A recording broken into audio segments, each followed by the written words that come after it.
In this section, we'll look a bit at GIS outputs, which is part of the Chapter 3 tutorial and assignment set. So one of the important things to think about is the map audience. We'll also look at map layouts, reports, and graphs, and how we use map scales in ArcMap. And then the next lecture section after this deals with interactive animation and online mapping. First of all, with map audience. There are two categories of audience for a map. The general public. The purpose of mapping for the general public is communication or information. Frequency of use would be relatively low and irregular, and geographic knowledge has to be assumed to be general. A trained analyst as an audience has a completely different purpose. The purpose might be exploration of data, identification and diagnosis of spatial patterns or problems, and frequency of use might be high and regular. Geographic knowledge would be much more specialized. So map audiences, if you compare the two, we can see here in the table on the left, the level of exploration. That is when the map maker is working with the data, exploring the data, looking at different scenarios of mapping, and then versus the presentation. Just a side note on that, one of the things that I've noticed in working with students in GIS over the last 4 years is that students who invest a significant amount of time into the exploration stage of working with their data make much better presentations. If you're coming at it from the perspective of thinking you just need to push a bunch of buttons and follow directions on the map and that you can make a great presentation from just doing step 1, step 2, step 3, and so on, you're never going to be able to make good presentations on your own. So exploration is really critical no matter what kind of map it is that you're making. And so you want to think about how you're applying visual thinking and what kind of graphics you're going to use. And you can apply all kinds of different symbolization and look at different methods and think about what's going to work best. When making a presentation for the general public, then the purpose is communication. You need to make the presentation believable. You might want to use coarser graphics and symbols that would typically be recognizable to the general public. Again, the exploration stage is something important for both the map maker and the trained analyst who's part of your audience.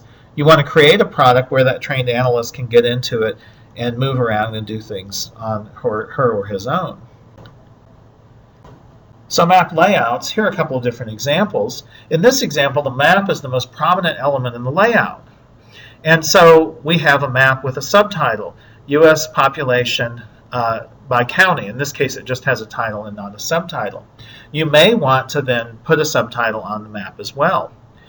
Legend, we'll see over in the lower left-hand corner, and that's where you see your data ranges and the values and the associated colors with the color RAM.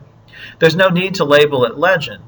And in one of the great mysteries of the universe of GIS, ArcMap by default puts the word legend in the legends in ArcMap, and so you need to take it out. And the great irony of this is every single piece of training material ever produced by Esri tells people to take legend out. So why they leave it in there as a default setting is far beyond me.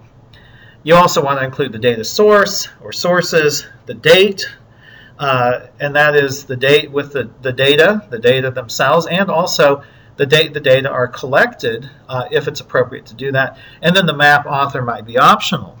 You may want to have some other things on that map as well, we'll get to in just a moment. Here's another layout example. In this case, it's a large scale map. It has a graphic scale. And so notice that graphic scale at the bottom, which is a bar scale, and that's where you might anticipate people wanting to get down to levels below a mile, for example, in terms of measurements. You may or may not have a north arrow. On these kind of large-scale maps, a north arrow is a good idea, but they're not necessarily always going to be something that's part of the map. If in doubt, you can always put the north arrow in there and take it out later. A neat line would create a boundary around the map and all of the map elements, and it basically helps to pull it all together. And then other map elements we see in their data sources.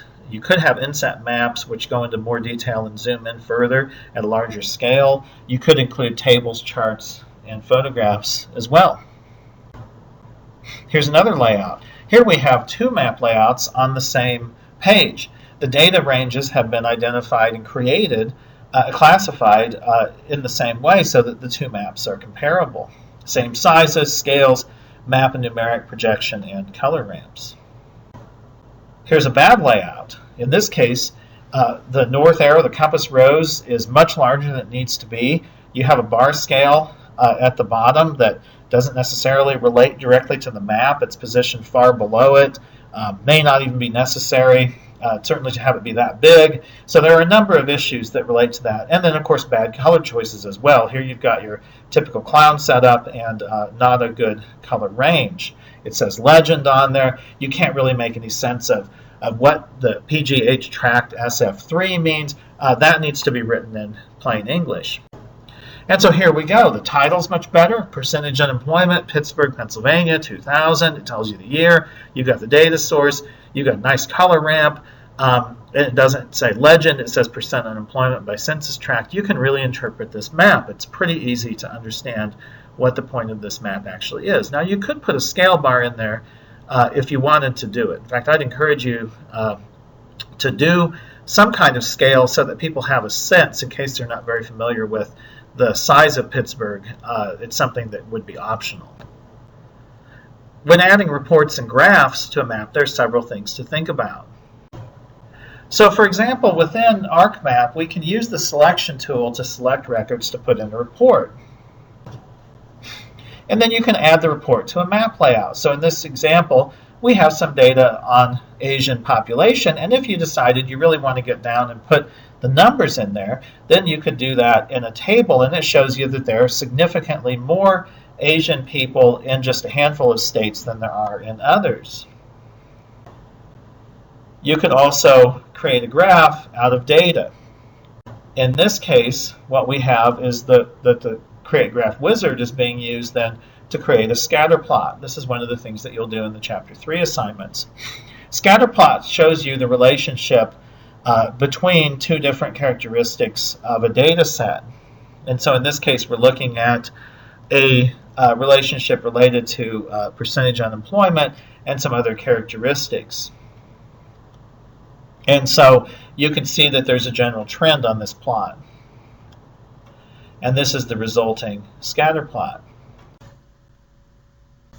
When working with map scales in ArcMap, there are a couple interactive features that you can use, and it's important to keep in mind what the appropriate scale is for level of analysis. Now, we've already looked at map scale a couple of other times during the semester, but this is just kind of a refresher in the context of ArcMap. So here's a large versus small scale map. In this case, the city of Pittsburgh, 1 to 10,000, for example, versus 1 to 100 million, a global scale, which is a small scale. You can control the scale in ArcMap in the window at the top. There's an interactive scale area. You can click on it, use the drop-down arrow to select different scale choices. You can also type in it. And so, for example, here's Pittsburgh at the scale of 1 to 24,000. And here it is at 1 to 10,000. And finally, map units can be set for a given map. This is controlled through the data frame properties in the general tab, and you can go in there and display things, your units, as meters or feet or inches or miles or kilometers or what have you. And that's one of the ways that you can go about changing the measurement units. There are other ways that you'll learn as you work more in ArcMap. And that concludes this section on map layouts.